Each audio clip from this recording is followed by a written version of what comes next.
In this video, we'll be looking at using right angle trig for a sort of like more of a worded question. As I should have said in the last video, if you think you can get this answer and you just want to double check that you're getting it right, I recommend just working through this problem, so pausing the video and then pressing play if you're ready.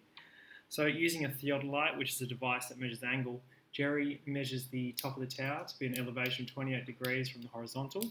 Jerry's positioned 30 metres away from the base of the tower. Jerry is 1.5 metres to eye level.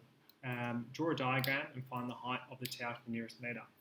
So this is a typical question where they ask you to draw a diagram, and I'm going to see if I can draw this using lines. So Jerry measures the top of a tower to be an elevation of 28 degrees. So we've got a tower we need to draw.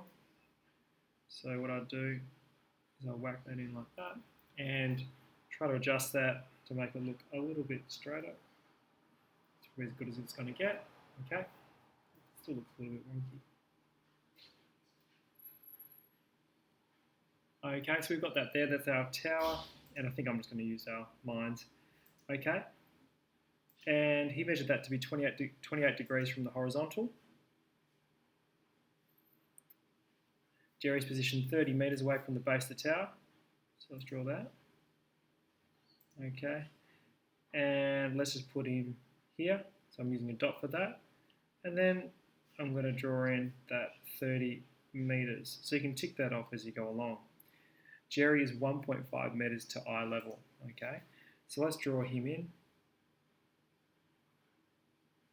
Little stick figure, I guess.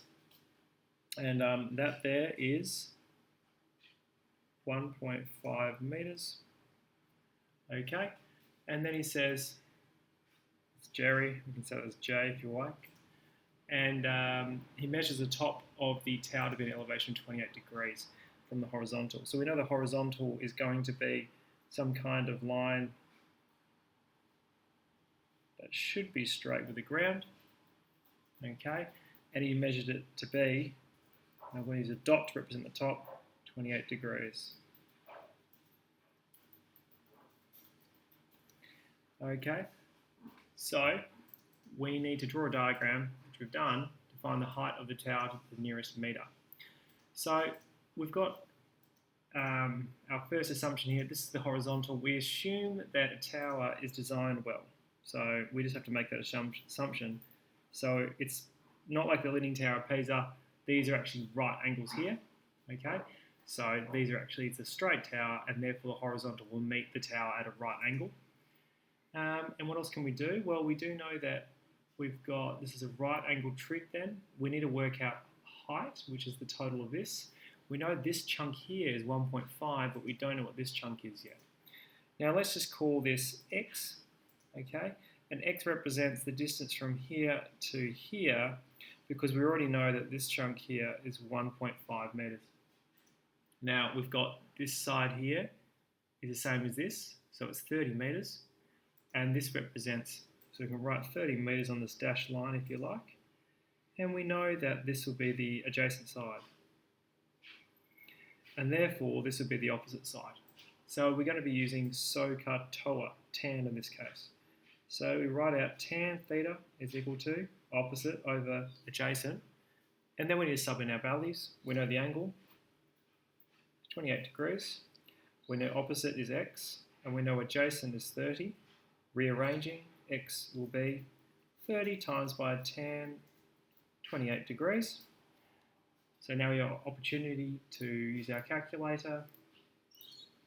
28, close. And we get x as being 15.95 and our units as metres. And we can add that to our diagram there.